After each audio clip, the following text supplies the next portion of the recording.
game of the month.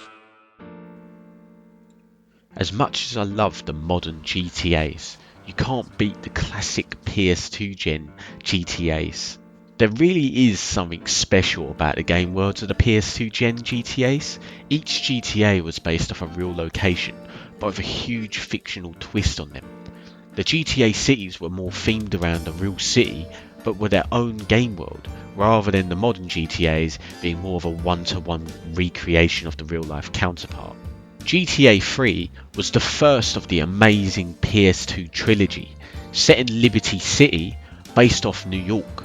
Except it didn't feel like a carbon copy at all of New York, and it felt like its own unique city, and it really had this charm about it that stayed with me for years. To the iconic geography of the game world map, to the same pedestrian character model that had his own catchphrases and personality, seeing that green coated man shout out funny one-liners. What? She's my cousin? I'll grill your ass. I swear I thought she was my second. What? She's my cousin? I'll grill your ass. What? Hell she's my cousin? Oh! I swear I thought she was my second cousin. Or seeing a guy in a blue combat trousers knowing he'll rob your car if he gets too near because he's the thief pedestrian. Laszlo, I think your last few callers are a perfect example of manners in this city. Go People on are vacation. rude and they don't seem to care about anything but themselves. Perfect.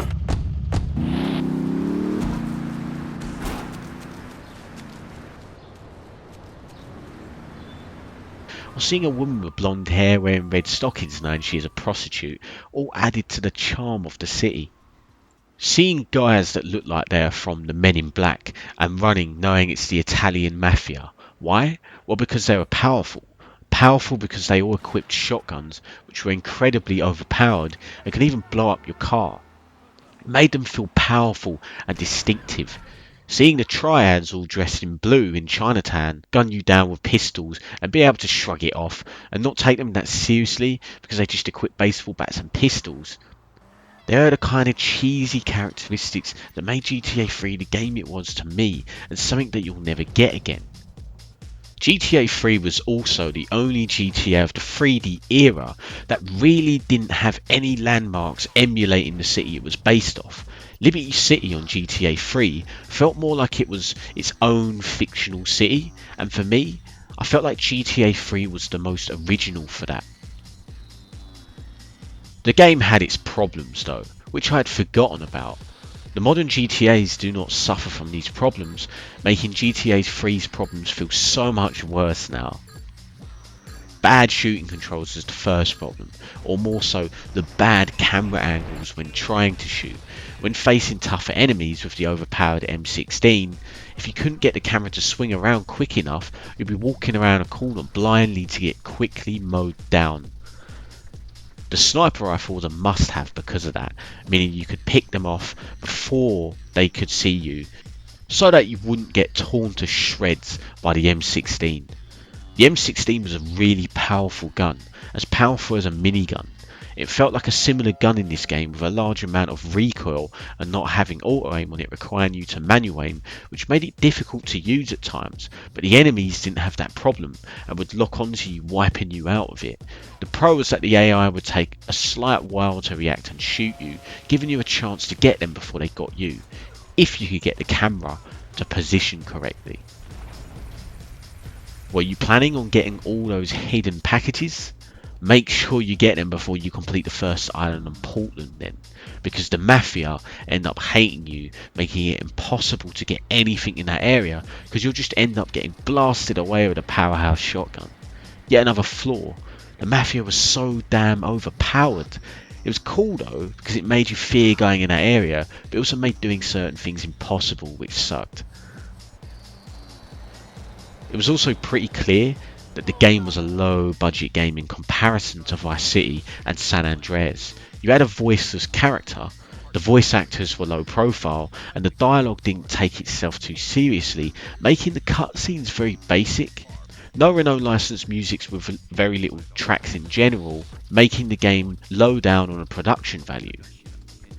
However, it didn't matter, and none of these problems really mattered, which is why they weren't remembered.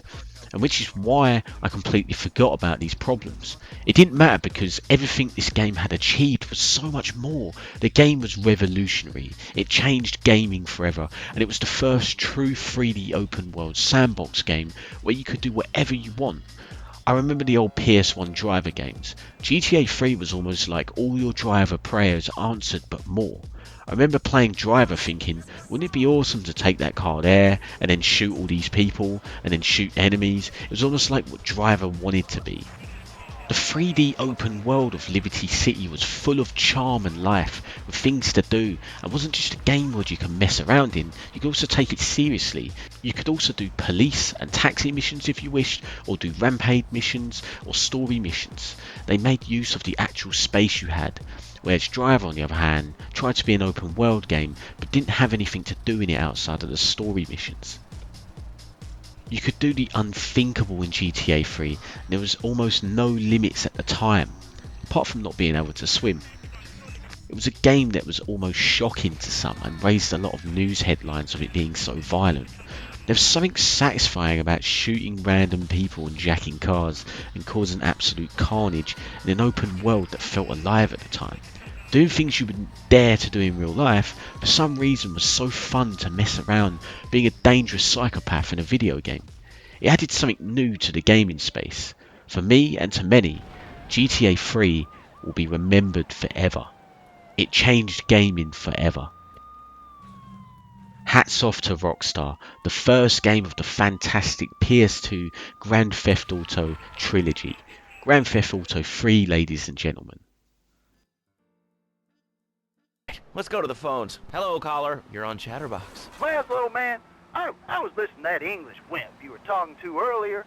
I mean, do these guys realize how wussy they sound? I mean, they have the nerve to call crackers biscuits, and they say aluminium instead of aluminum. I mean, what's up with that? They all think they sound so smart with the little funny accents. I mean, I got something for them. Speak English, you limey morons. Well, you know, I think they were speaking English before we were. The people over here were speaking Shoshone and Cherokee. Man, Cherokee schmarokee, man. And another thing, what's up with them calling soccer football? Man, you ever watch soccer? Man, that's a boring game, man. I'll tell you what soccer is. Soccer's for little girls, man. Football, now that's an American sport. It teaches you good, wholesome American values, man, like stealing other people's land by force and wearing tight pants while you do it. What are you talking about? I'm talking about being a man, Laszlo. Something you wouldn't know anything about from the sound of things. I'll tell you, I bet you played wimpy stuff like touch football and basketball. Look, I'm running around the court bouncing the ball and I'm 7'3". I'm telling you, man, I only play men's sports like football,